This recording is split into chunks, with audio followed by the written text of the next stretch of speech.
So hello viewers, welcome back to my channel Kashmiri fire and fish. तो आज हम लेके आ चुके हैं आपकी खिदमत में एक नई रेसिपी। तो आज हम बनाने जा रहे हैं चटनी। तो सबसे पहले हमने ओखली ली है, तो इसमें हम डालेंगे लाल मूली। तो हम मूली को छोटे छोटे स्लाइसेस में काट लेंगे ताकि हम इसको अच्छे से कूट लें। अगर हम मूली को ऐसे रखेंगे या बड़े बड़े स्लाइसेस में काटेंगे तो फिर हमें कूटने में बहुत दिक्कत होगी। तो हम इसको ऐसे ही कूटेंगे ताकि जो हमारी मूली है वो बिल्कुल छोटी बारीक हो जाए कूटने में। तो हम इसको ऐसे ही लगातार कूटते रहेंगे। और साथ ही साथ जो हमारी छोटी मूली है जिसको काटने की ज़रूरत नहीं है, हम वो भी डालेंगे। तो आप देख सकते हैं, मतलब जो ये छोटी मूली होती है हम इसको जल्दी कूट लेते हैं। तो अब हम जो बाकी की जो मूली छोटी छोटी मूली हैं हम वो भी डालेंगे, उसको भी हम कूटते रहेंगे।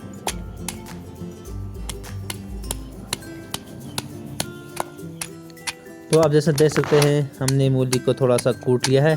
हम इसको 2-3 मिनट तक और कूटेंगे ताकि ये थोड़ी सी और बारीक हो जाए। तो अब हम इसको बाउल में निकाल लेंगे क्योंकि हमने इसको ज़्यादा नहीं कूटा है।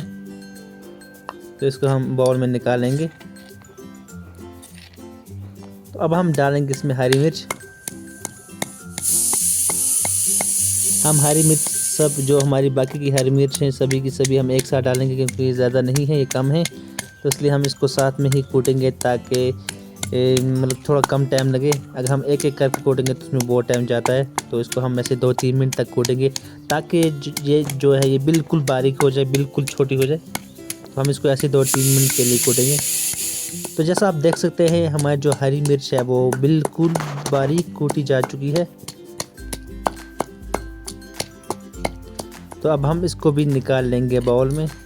हम इसलिए अलग अलग मतलब कूट रहे हैं क्योंकि कूटने में आसानी हो जाती है। अगर हम सब पूरा का पूरा सामान एक साथ कूटेंगे तो उसमें हमें बहुत दिक्कत होगी, बहुत टाइम लगेगा। तो अलग अलग कूटने में कम टाइम लगता है, ज़्यादा टाइम नहीं लगता है। तो इसलिए हमने अलग अलग कूटा है। अब हम इसमें डालेंगे एक बड़ा प्याज जिसको हमने पतली स्लाइसेस में काट के रखा था। तो हम इसको एक साथ ही कूटेंगे क्योंकि प्याज को अगर हम अलग मतलब थोड़ा थोड़ा डाल के कूटेंगे तो उसमें टाइम लगेगा।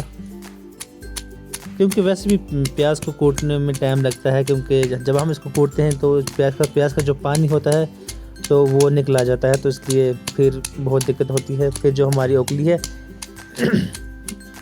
मतलब जो जिससे हम कूट रहे हैं तो इसको थोड़ा सा फिर टाइम लगता है। तो इसको हम आराम से कूटेंगे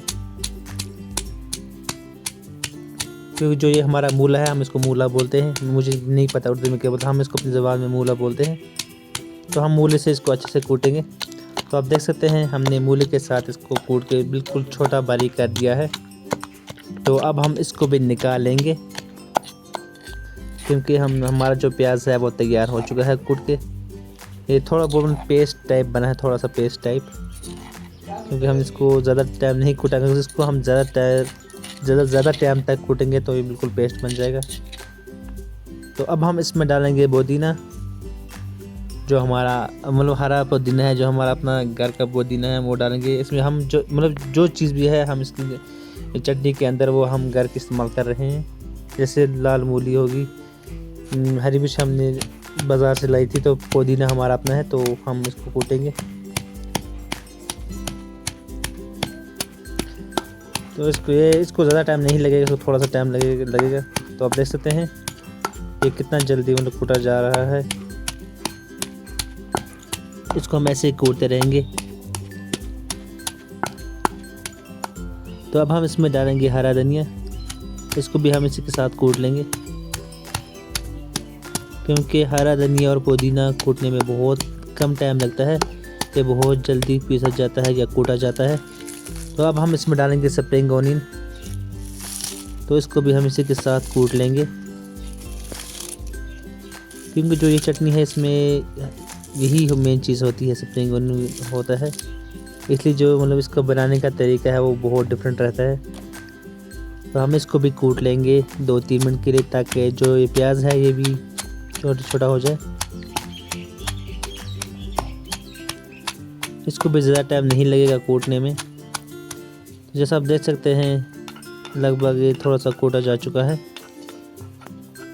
तो हम अपना मूला साफ़ कर लेंगे। तो अब हम इसमें डालेंगे जो हमारे ये था प्याज, हरी मिर्च वगैरह जो भी थी, तो हम इसको अब डालेंगे और साथ ही साथ मिक्स करके मतलब इसी के साथ हम इसको कूट लेंगे। तो आप देख सकते हैं हमारी जो मूली है उससे पानी निकला है, जो इसका अपना होता है मूली का पानी। तो अब हम इसको कूटेंगे 5-6 मिनट के लिए, ताकि ये थोड़ा और बारीक हो जाए और साथ ही साथ ये मिक्स भी हो जाए।